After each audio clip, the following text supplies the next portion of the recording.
우리에게 영원한 생명을 주신 우리 하나님 아버지, 우리 주 예수 그리스도, 우리의 성령 되신 하나님께 감사하고 영광을 돌립니다. 저희들에게 이렇게 세상에 두지 아니하시고 하나님의 지체가 되어져서 주의 몸된 교회 한 지체로서 섬길 수 있도록 도와주시고, 한 지체로서 함께 이 복음의 진리를 증거할 수 있도록 은혜와 복을 더하여 주신 것을 감사합니다. 오늘 세례받은 자, 오늘 또 입교한 자, 오늘 학습받은 자 성령으로 충만하게 해주셔서 이전 삶과 비교되는, 달라지는, 주님을 가까이 하는 귀한 삶들이 되게 하여 주시옵소서. 이 시간에 말씀을 들을 때에도 성령님이 역사하여 주시옵소서. 예수님의 이름으로 기도하옵나이다. 아멘.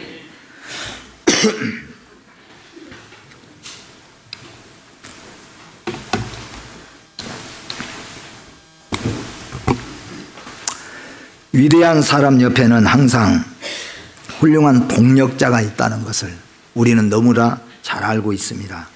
아무리 우리가 위대한 꿈을 꾸었다고 할지라도, 그리고 그 꿈을 품었다고 할지라도 진정한 동력자가 없이는, 진정한 동력자를 두지 아니하면은 그 비전을 온전히 이루기가 어려운 것이 우리 인간사입니다. 오늘 우리는 이 본문을 통해서 세 가지의 교훈을 여러분에게 드리려고 합니다. 그런데 먼저는 우리가 알아야 될 것은, 나도 예수님의 제자가 확실한가? 오늘 말씀을 듣고 난 다음엔 여러분 모두 마음속에 나도 정말로 예수님의 제자인가 하는 확신을 한번 꼭 가져보는 귀한 시간이 꼭 되어지기를 바라는 마음입니다. 두 번째는 하나가 된 제자들, 이 제자들을 바라보면은 전혀 다른 사람들이 모여서 마지막에 가서는 완전히 하나가 되어져서 예수 그리스도의 몸을 이루고 그들이 예수 그리스도를 마지막까지 증거하게 되었다는 것이죠. 그리고 세 번째는 모두가 다 섬김의 제자들.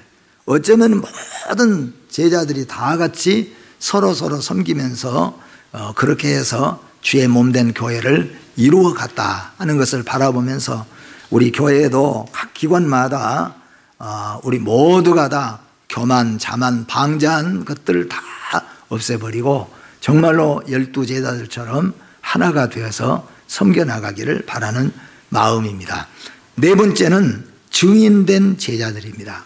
이 제자들을 우리가 보면은 가룟 유다를 빼놓고 나머지 제자들은 마지막까지 자기 생명을 완전히 주님 앞에 바쳐서 순교하면서까지도 예수님이 십자가에 죽으시고 예수님이 부활하시고 예수님이 승천하시고 예수님은 반드시 다시 오신다는 것을 그들은 전하다가 죽었다는 겁니다.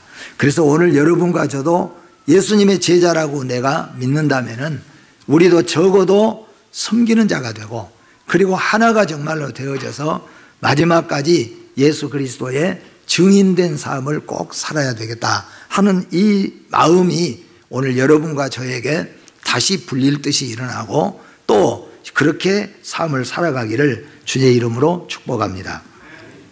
먼저는 예수님은 한없이 부족하지만 12명을 제자로 삼으셨습니다.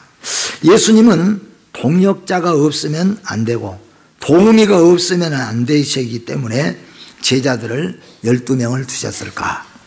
성경을 보면은, 그리고 예수님을 보실 때 우리는 그건 아니었던 것이에요.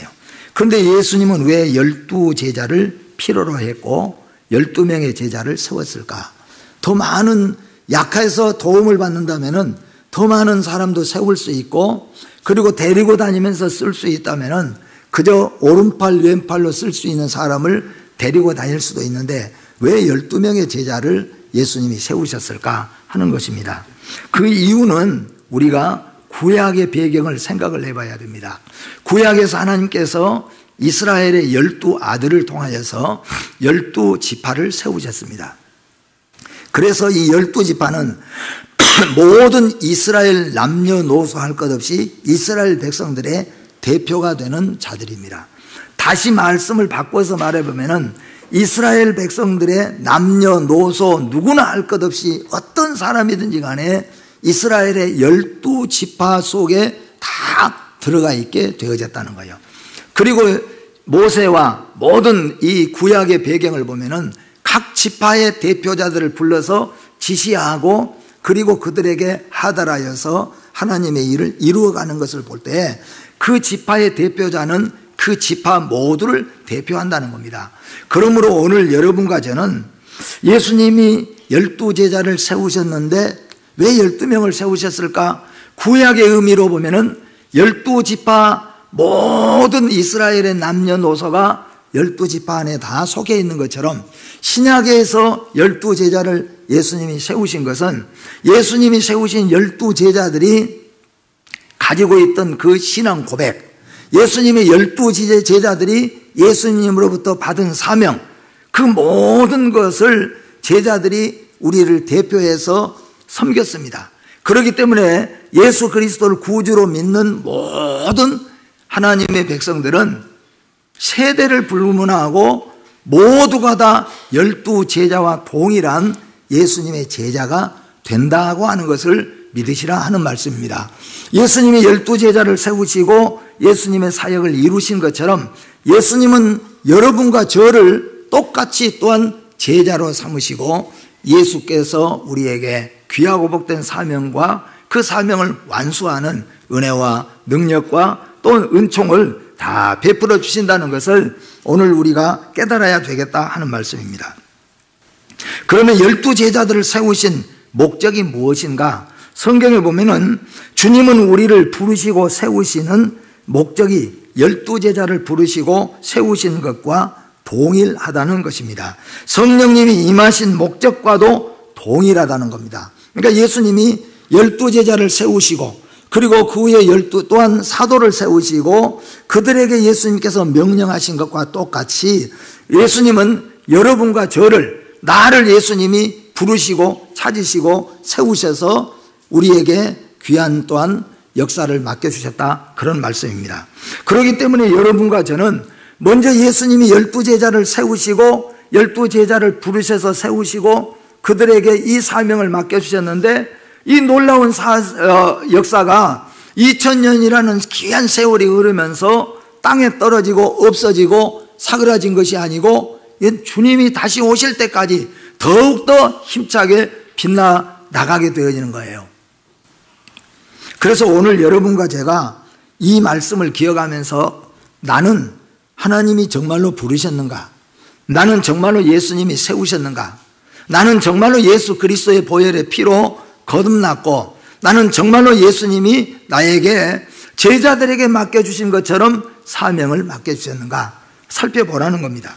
물론 우리가 교회의 전면에 나서서 어떤 일을 해나가고 공로를 세워나가는 일은 아니지만은 보이지 않는 가운데서 또는 어느 곳에서든지 간에 나는 하나님의 제자로서 그리고 나는 이 세안교회 한 교우로서 나는 몸의 한 지체로서 그 일을 잘 감당하고 있는가? 우리 몸의 머리카락부터 발가락에 이르기까지 그리고 밖에 있는 모든 육체뿐만 아니라 우리 속 안에 있는 오장육부 또 뿐만 아니라 누구 말처럼 3000마디의 관절들이 다 이 모든 것들이 다 제각기 자기 일을 잘 해줌으로 말미암아 우리 몸이 온전하게 돌아가는 것처럼 우리 눈에는 보이지 않지만은 보이지 않는 곳에서 이런 일들을 해 나가는 자들을 말하고 있는 겁니다.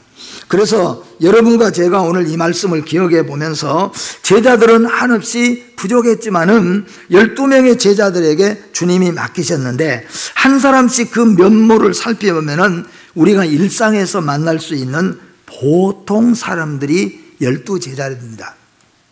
이 아주 최고 뛰어난 아주 그런 사람들만 보내거나 뽑아냈거나 아주 건강이 아주 넘치는 사람을 뽑은 것이 아니고 그 12명을 살펴보면은 그 면모를 보면은 다 보통 사람의 수준이에요. 그러나 사회적으로 본다면은 12명은 사회 전반적으로 본다면은 어쩌면 12명은 평균 이하가 되는 사람들이 12명이다, 그런 말씀이에요.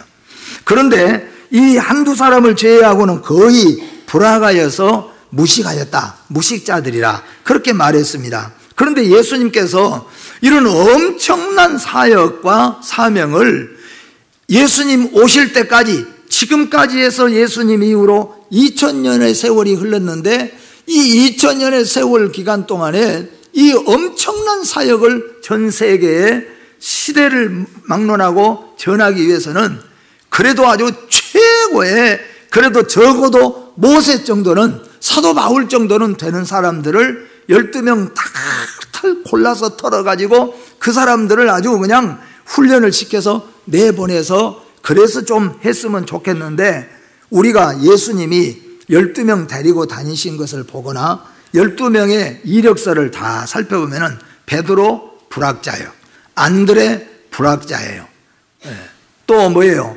야고보 학교 다녔다는 게 없어요. 불학자예요. 불학자들이 많아요.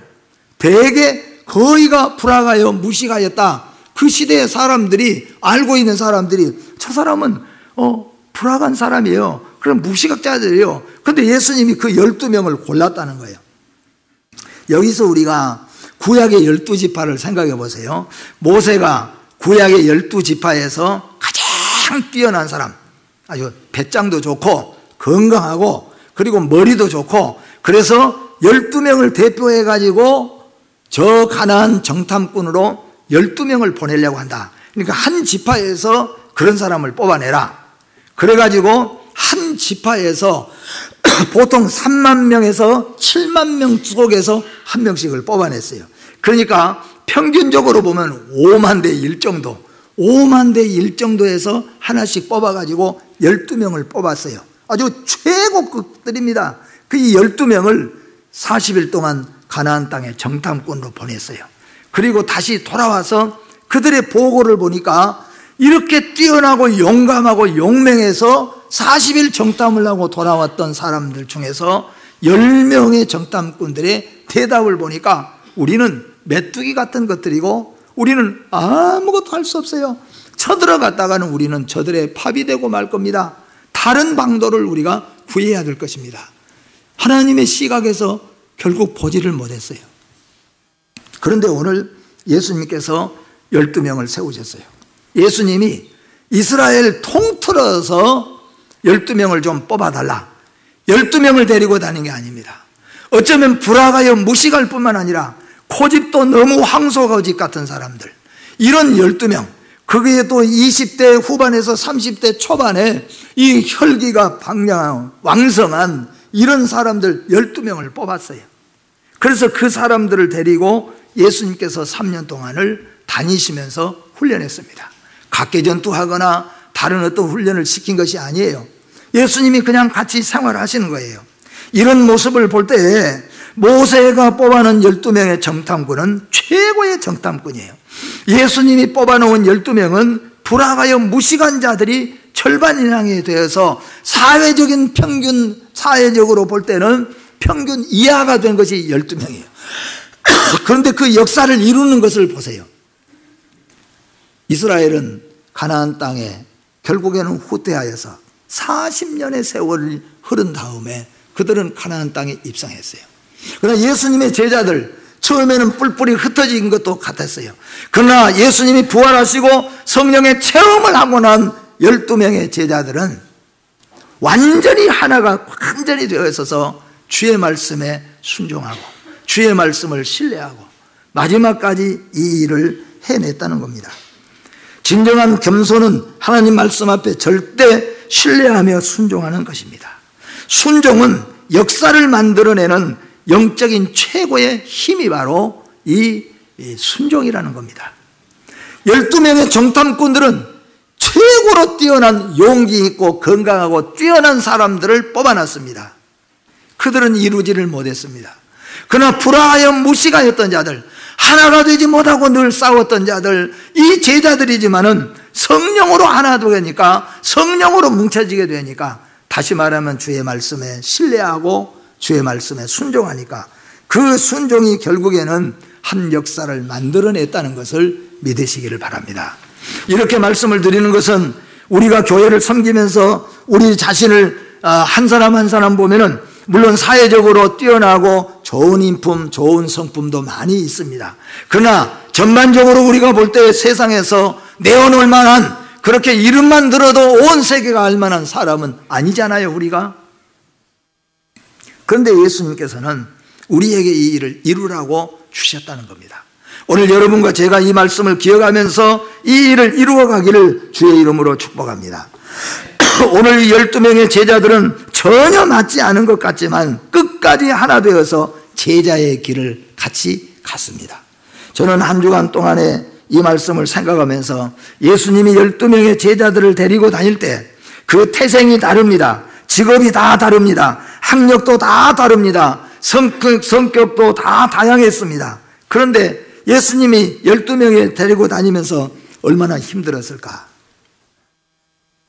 심지어 이런 생각도 해봤어요. 우리 교회 교역자 말고 우리 시찰의 교역자들이 한 20, 30명 같이 가서 하루 1박 기도하고 하는데 나중에는 아유 목사님 나는 이제 여기서 안 자고 다른 데로 가야 되겠습니다. 왜냐고 물어보니까 코를 골아가지고 그냥 잠을 못 자겠다는 거예요. 그런데 내가 그런 걸 한번 생각을 해본 거예요. 예수님이 12제자를 데리고 다니셨는데 이 12명 이제 20대 후반에서 30대 이제 갓 초반들이에요. 밥을 같이 먹을 때 잠을 잘 때 뭐 한 사람 앞에 하나씩 방을 주는 것도 아니잖아요. 어떤 때는 그냥 노상에서, 어떤 때는 산속에서 자기도 하고, 어떤 때는 넓은 다락에서 그냥 거꾸러져서 같이 뒤 덮어 자다 보면은 얼마나 많은 성가신 일들이 있어가지고 예수님 속이 얼마나 터질만 했을까. 그런 12명이에요. 우리가 실제적으로 그러잖아요. 베드로는 얼마나 정말로 성격이 불과 같았습니까? 야고보 요한도 얼마나 성격이 불과 같았습니까? 이런 사람들이 서로 모여서 누가 더 앞서느냐, 누가 크느냐, 노상에서 서로 소리 높여 다투기도 했어요. 먹으면서 화장실 문제 때문에 3년 동안 예수님과 함께 사실 때 예수님이 얼마나 그들을 볼 때 만약에 인간적인 생각으로 보면은 저것들에게 내가 이 엄청난 사명을 맡겨놓고 가는데 불화하여 무식한 것도 얼마나 이게 힘든 일인데 이거 어떻게 감당할 수 있을까? 또 이 깊고 오묘하신 하나님의 진리의 말씀, 너무나도 깊고 오묘하신 진리의 말씀을 이렇게 배우지도 못한 사람들이 예수님이 가르쳐주면 어떻게 알아들을 수 있을까? 그런데 여러분 얼마나 놀라운 기적인가 보세요. 저는 이 말씀을 생각해 보면서 너무나도 놀라운 기적이다. 이 12명이 가룟 유다를 제외한 나머지 그리고 마띠아가 나왔으니까 이 12명이 하나가 되었다는 거예요. 예수님의 제자들은 하나 됐습니다.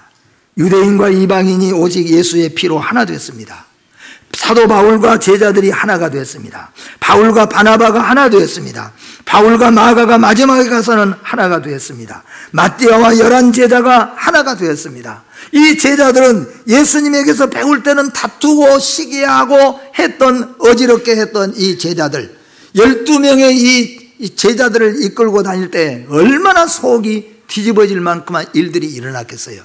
근데 여러분, 예수님이 죽으시고 성령님이 임한 뒤로는 이들이 다 하나가 되어져서 한 몸이 되어져서 서로 섬기면서 한 번도 불화가 있을 필요가 없을 만큼 이들은 하나가 되어가지고 마지막까지 이 길을 걸어가서 제자의 길을 걸었다는 겁니다. 저는 우리 교회를 한번 생각을 해보고 저 자신도 많이 하나님 앞에 또 회개하는 시간을 가졌습니다. 우리의 주님의 몸인 세안교회가 그리고 교회 안에는 많은 지체들이 있습니다. 크게는 당회로부터 시작하여서 남전도회, 여전도회, 구역들이 있습니다. 남전도회를 모이고 여전도회를 모이고 구역을 모이고 또 주일학교를 모이고 중고등부 교사들이 모여서 이 얘기들을 다 들어보게 되어집니다. 전혀 다른 제자들이 예수 그리스도의 보혈의 피로 하나가 되어져서 그들은 서로 섬기면서 마지막 최후까지 서로 사랑하고 서로 존중하면서 하나의 길을 갔습니다.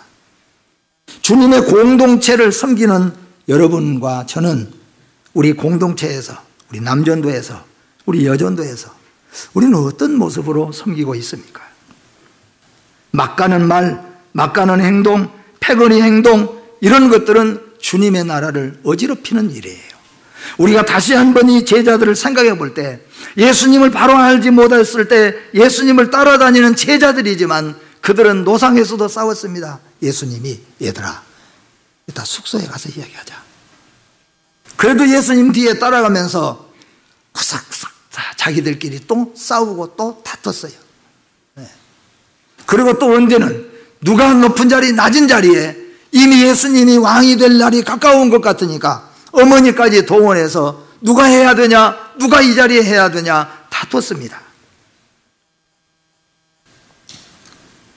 그런 제자들이었지만은 그들이 예수 그리스도의 보혈의 피로 거듭나고 그들이 성령의 은혜를 체험한 뒤에는 최후 마지막까지 온전히 하나가 되었어요.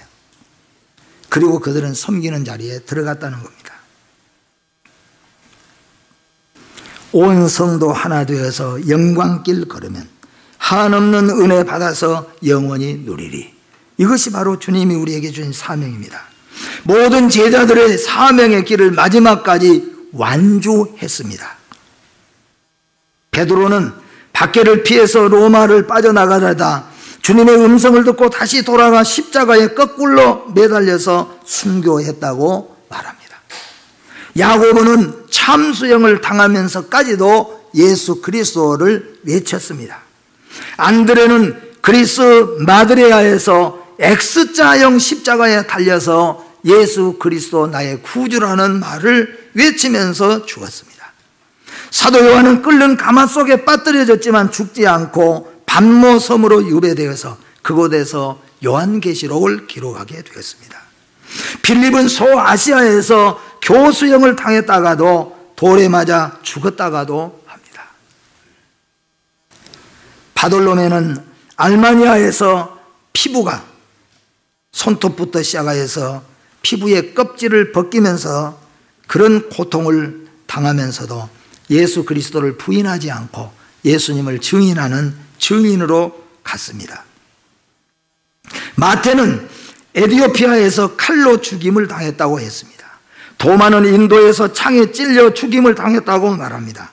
다데오는 메소포타미아에서 활에 맞아서 예수 그리스도 증거하다가 죽었습니다. 작은 야고보는 예루살렘에서 돌과 몽둥이로 맞았으나 거기서 죽지 않고 살아나는 바람에 톱에 잘려 죽었다고 합니다. 시몬은 페르시아에서 폭도들의 습격을 받으면서 그는 마지막까지 예수 그리스도를 증인하는 증인으로 살았습니다. 그들은 모두가 다 불악하고 무식한 자들이었어요. 그러나 그들은 예수 안에서 철저하게 하나가 되는 법을 배웠고 예수 안에서 섬기는 법을 배웠고 그들은 최후 마지막까지 복음을 위해서 증인되어 순교 자리에까지 그들은 갔다고 하는 것입니다. 우리는 예수님의 뜻을 온 세상에 증거해야 되는 예수님의 제자들인 것을 믿으시기를 바랍니다. 여러분과 저는 주님이 세우신 것을 믿으십시오. 주님이 나를 부르시고 주님이 세우셨습니다. 우리가 전면에 나서서 찬란한 일을 해내지 못한다고 할지라도 보이지 않는 가운데서 그 중요한 역할을 감당해 나가는 것이 제자의 삶인 줄로 믿습니다. 그리고 여러분 섬기는 자리에서 작은 지체를 섬겨 나가는 가운데서도 큰 지체만이 아니라 작은 말하자면 여전도회, 남전도회 또는 주일학교 작은 지체 속에서도 하나님의 몸된 교회, 주님의 몸된 교회를 섬긴다는 말씀을 가지고 그렇게 그런 자세로 한 사람 한 사람 섬겨가기를 주님의 이름으로 축복합니다. 여러분이 예수님의 제자로서 멋지고 아름다운 삶을 살기를 주의 이름으로 축복합니다. 우리 모두 예수님의 피와 예수님의 삶을 기념하는 성만찬 앞에서 신령과 진정으로 이 말씀을 기억해야 될 줄로 믿습니다. 마태복음 28장 18절에서 20절 말씀을 우리 다 같이 한번 함께 읽도록 하겠습니다. 마태복음 28장 18절부터 함께 봅니다. 예수께서 나와 말씀하여 이르시되 하늘과 땅의 모든 권세를 내게 주셨으니 그러므로 너희는 가서 모든 민족을 제자로 삼아 아버지와 아들과 성령의 이름으로 세례를 베풀고 내가 너희에게 분부한 모든 것을 가르쳐 지키게 하라. 볼지어다 내가 세상 끝날까지 너희와 항상 함께 있으리라 하시니라. 아멘. 우리가 제자의 삶을 사는 각오로 이 성만찬을 대하기를 바랍니다. 우리 장로님들 나오시기를 바랍니다.